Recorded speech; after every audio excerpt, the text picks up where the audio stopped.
I have an important announcement about trauma and its relation to mental illness, something that's really never been covered before. I'm going to do that after I read briefly from my first book, From Beneath the Ice. As my confidence slowly began to build, I went for walks more often, some even in the daylight. One day I was coming around the corner in the subdivision and police cars were lined up in the street. I stopped in sheer panic. I turned to go back the way I had come, but more cars had come in behind me and were lined up there too. I was trapped. The police lights were flashing all around me. A few of the officers standing near their vehicles and were pointing at me.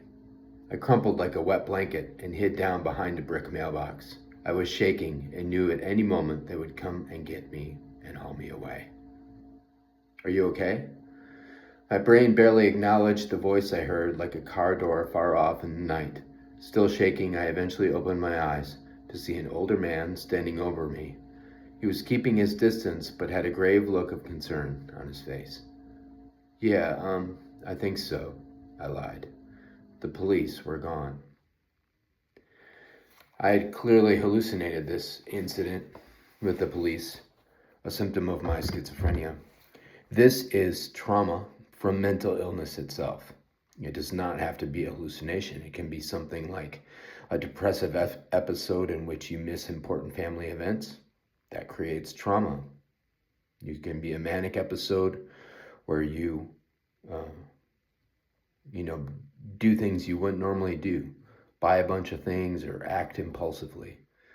There's embarrassment there, there's shame, there's consequences, and that's all trauma stemming from mental illness. Most of us are familiar with trauma from an abuser, such as a parent or a stranger or something like that, and that's been largely covered by self-help books and the media, and doctors.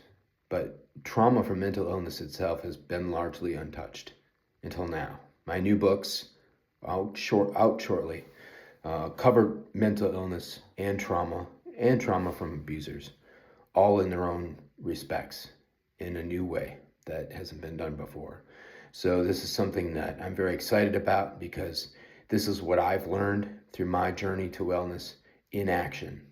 And it's a new revelation as far as trauma that is really generating a lot of excitement, and certainly something that needs to be done because the coping skills we use and the strategies we use to process that trauma are different because it's with us all the time. We can't avoid it like we can a parent or an abuser or anything like that.